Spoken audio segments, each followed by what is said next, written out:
Ah.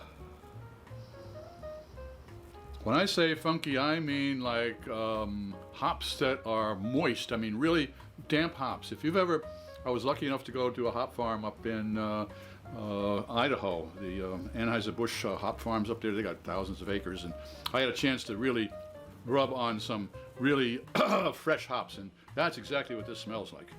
Okay, well, let's see what the taste buds think about it.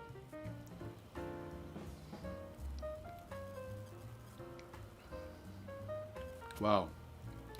It's a full body, nice malt, not super sweet, but it's got that grainy undertaste. Wow. And the hops, they're dancing real nice with the malt there. That's a very happy combination. So, does Premier by Interboro Spirits and Ales, their double dry hopped India Pale Ale, meet expectations? It certainly does. If you enjoyed this presentation, please click on the subscribe button and the bell. That way you won't miss any of our presentations. A thumbs up would be great.